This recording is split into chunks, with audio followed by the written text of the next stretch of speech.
गर्मियों की छुट्टियों में बच्चों को बहुत सारा हॉलिडे होमवर्क मिलता है, लेकिन इस बार मेरे बेटे के स्कूल से कुछ ऐसा था नहीं। तो ये हॉलिडे होमवर्क हम दोनों ने अपने लिए खुद ही तैयार कर लिया। सोचा तो था कि मशीन सिर्फ ऊपर से क्लीन करेंगे और साफ़ हो जाएगी, लेकिन क्या पता था कि इतनी ज़्यादा ही गंदी मिलेगी। तो अगर आपके पास भी सेमी ऑटोमेटिक मशीन है तो आप भी इसको बहुत आसानी से साफ़ कर सकते हैं। इसके बहुत सारे हमें फ़ायदे हुए। एक तो 2000 रुपये बच के, इमरजेंसी में कभी इस तरह से तो हम खुद ही साफ़ इसको कर लेंगे, और सेटिस्फेक्शन भी था कि बहुत अच्छे से हमने मशीन को क्लीन कर लिया है। तो सबसे पहले इसके ऊपर एक कैप लगी होती है, ये तो बहुत इजी निकल जाती है। उसके बाद आता है ये वाला मेन काम। अगर आपके पास स्क्रू ड्राइवर है, अच्छे से इसके अंदर जो स्क्रू है वो भी बहुत आसानी से निकल जाता है। लेकिन अगर लंबे वाला स्क्रू ड्राइवर नहीं है तो आप देख सकते हो किस तरह से हमने यहाँ पर किचन की चीज़ों का यूज़ किया है। तो इस तरह से यहाँ पर बेटे ने भी इसके स्क्रू को लूज़ करके निकाल लिया है। तो ये वाला पार्ट भी काफ़ी ज़्यादा गंदा हो रखा था, इसके अंदर भी काफ़ी ब्लॉकेज थी। जो वॉशिंग के टाइम कपड़े के रेशे वगैरह होते हैं वो इसके अंदर जाकर इसे ब्लॉक कर देते हैं। तो अब इसको बाहर निकालने के बाद अब मेन वाली जो चीज़ है वो ये है, इसके ऊपर का जो एक कवर है।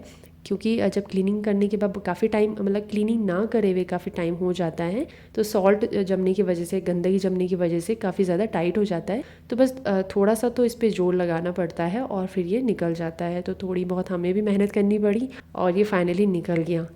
तो इसकी जो शक्ल थी ना, वो देखने के बाद तो सीरियसली बहुत ज़्यादा हम सरप्राइज थे कि कितनी ज़्यादा गंदगी है। नीचे भी आप इसकी गंदगी देख लीजिए। मतलब हम नॉर्मली मशीन में कपड़ों को क्लीन करने के लिए डालते हैं, लेकिन गंदी मशीन में क्या ही गंदे कपड़े साफ़ होंगे। तो वैसे हर 6 महीने में ना मशीन हमें साफ़ करवा ही लेनी चाहिए। अगर आप बाहर से करवाते तो बहुत अच्छी बात है, अगर नहीं करवा पा रहे हैं, आपके वहाँ पे फैसिलिटी नहीं है, तो इस वीडियो को देख के तो आप अब खुद ही अपने घर में अच्छे से साफ़ कर लेंगे। तो अब इसको निकालने के बाद ये सारा कुछ देखिए, अब सॉल्ट जमा हो रखा है इस पर। तो इस पर तो काफ़ी ज़्यादा भी टाइम लगने वाला है हमें क्लीन करते हुए।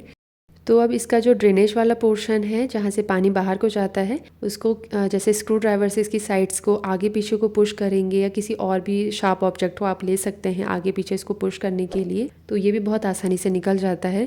और इसकी हालत देखिए आप, कितनी बुरी कंडीशन हो रखी है इसकी। तो अगर आपके जो मशीन है उससे पानी बहुत स्पीड से बाहर नहीं आ रहा है, तो ये पक्का है कि उसका जो ड्रेनेज है वहाँ पर इसकी ब्लॉकेज हो चुकी है, सॉल्ट वगैरह जमना शुरू हो चुका है।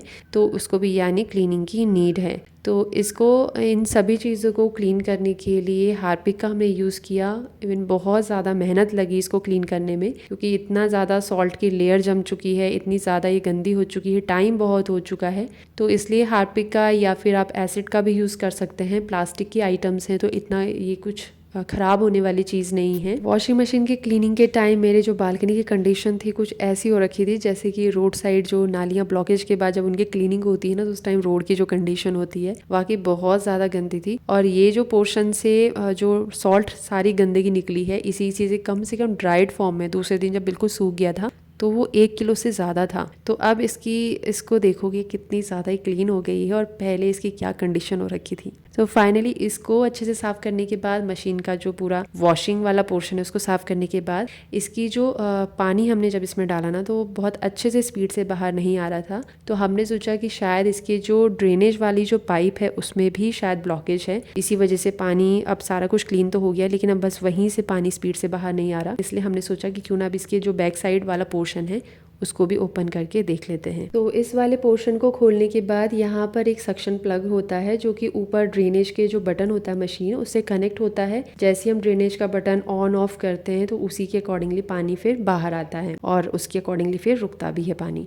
तो इसको खोलने के बाद इस पे भी काफ़ी ज़्यादा सॉल्ट जमा था, और ड्रेनेज की जो पाइप है वो भी आप देख सकते हैं, जो मेन वॉशिंग टब से कनेक्ट होती है, वहाँ पर भी काफ़ी ज़्यादा सॉल्ट जमा था। तो इसी की वजह से जो पानी हम डाल रहे थे इसकी वॉशिंग टैंक में, वो बाहर नहीं आ पा रहा था अच्छे से। तो इसको भी फिर अच्छे से हमने क्लीन किया। और एक और चीज़, जब भी आप मशीन की, अगर आप पहली बार भी क्लीन कर रहे हैं, हमने भी पहली बार ही क्लीन किया था, तो इसकी वीडियो ज़रूर बना लें। उससे क्या होता है कि अगर आपने कोई बाद में आप भूल गए कि किस तरह से इसको लगाना है, तो आप वीडियो देखकर फिर से आप वही चीज़ देख सकते हैं। और ये जो सक्शन प्लग का जो ऊपर का पाइप था, जो पोर्शन था, सॉरी, उसको जब हमने निकाला तो एज इट इज़ वैसे ही लगाना होता है। अगर आप दूसरे डायरेक्शन में लगाएंगे इस पोर्शन को, दिखने में बिल्कुल एक जैसे लगते हैं, लेफ्ट का राइट, राइट का लेफ्ट कर देंगे तो हल्का हल्का पानी लीकेज होता है। तो हमने दूसरे दिन थोड़ी ये प्रॉब्लम आ रही थी, तो सेम थोड़ा फिर हमने इसको रिवर्स करके लगाया, तो फिर ये प्रॉब्लम भी ठीक हो गई। तो इसको अच्छे से क्लीन करने के बाद अब फाइनली बारी है मशीन के सारे पार्ट्स को लगाने की। तो अब आप मशीन को देखो कितने अच्छे से साफ़ हो गई है। पहले जब इस पर क्लीनिंग नहीं की थी तो बहुत अजीब सी स्मेल आती थी, जैसे पानी सड़ने की, क्योंकि इसमें बहुत ज़्यादा आपने देखा ही कितनी ज़्यादा गंदगी थी।